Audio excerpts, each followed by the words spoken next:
என் அன்பான மக்களே வணக்கம். அதாவது ஈசி இங்கிலீஷ் 19ஆம் பாகத்துக்கு வந்திருக்கிறோம். இந்த 17வது பாடத்தில் நீடில் நான் உங்களுக்கு 2 எடுத்துக்காட்டு கொடுத்துருந்தேன். ஹீ ஈட்ஸு அப்படின்னா ஹீ நீட்ஸ் டு பியை வச்சு ஹீ ஈட்ஸ் எப்படியெல்லாம் பயன்படுத்தலாம் அப்படின்ட்டு. அப்புறம் ஹீ நீடட், அவனுக்கு அது தேவைப்பட்டது. ஹீ நீடட் டு பி, அவன் இருக்க வேண்டிய தேவையில் இருந்தான் அப்படிங்கிற மாதிரி இந்த நீட்ஸ் நீடட் அதை வச்சு 2 வாக்கியம் சொல்லியிருந்தேன். அதில் சின்ன சின்ன தவறுகள் இருந்தது நான் நினைக்கிறேன். அதனால் அதெல்லாம் திருத்தி இப்போ ரொம்ப கரெக்டாக கொடுத்துருக்குறேன். இதில் எந்த குழப்பம் கிடையாது. நீங்கள் பயப்படாமல் இதை எழுதிக்கிட்டெல்லாம் படிக்கலாம். பாருங்கள், ஹீ ஈட்ஸ், அவன் சாப்பிடுகிறான். அதாவது ஹீ நீட்ஸ் டு பியில் ஈட்ஸ் வருது. ஓகே, அதுக்காக குழப்பிடாதீங்க. இப்போ இந்த ஈட்ஸ் எப்படி பிரிக்கிறதுனா, அங்கே நீட்ஸ் எப்படி பிரித்தோம்? He does plus need. அப்போ இங்கே ஹீ டஸ் ப்ளஸ் ஈட். இந்த ஈட் எது? V1 வினைச்சொல்லின் முதல் உருவம். Eat, ate, eaten, eating. இதுதான் V1, V2, V3, eating V4 இல்லையா? அப்போ he does plus eat, he ஈட்ஸை பிரித்தா டஸ் ப்ளஸ் ஈட்டுன்னு தான் பிரியும். அப்புறம் டஸ்கி ஈட்டுன்னு நம்ம சொல்லி கேள்வி கேட்குறோம்.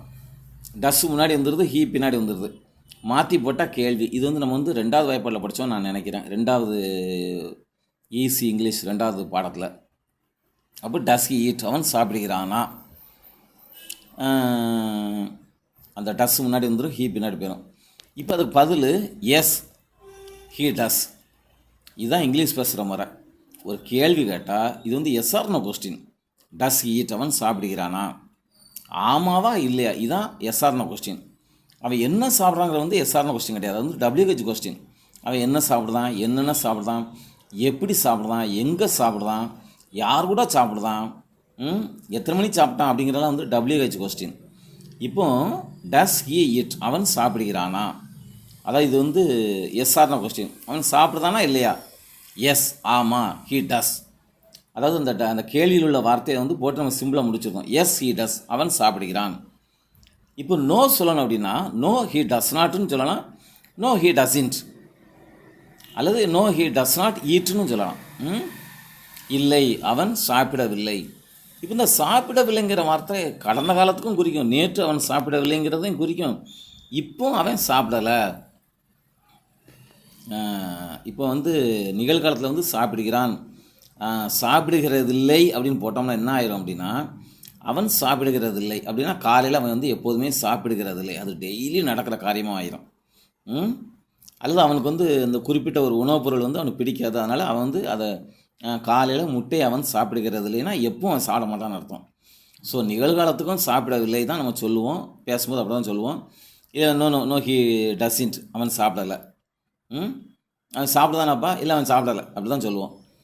சரி, கடந்த காலத்துக்கு வாங்க. ஹீ ஏட், அவன் சாப்பிட்டான். இது அங்கே ஹீ நீடட் டு பி, அவன் இருக்க வேண்டிய தேவையில் இருந்தான். ஹீ நீடடை பிரித்தோம்னா டிட் ப்ளஸ் நீடு. வினைச்சொல்லின் 2வது வார்த்தையை பிரித்தோம்னா டிட் வரும். அதே மாதிரி ஏட்டுங்கிற வார்த்தையை பிரித்தோம்னா ஹீ ஏட்.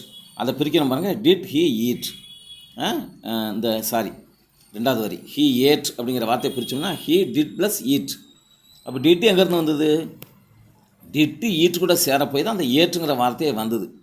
அதனால தான் ஏற்று நம்ம ஒரு சுத்தியில் வச்சு உடைக்கும்போது, கற்பனையால் உடைக்கும்போது அதில் டிட்டுங்கிற வார்த்தை தூர வருது. He did plus eat.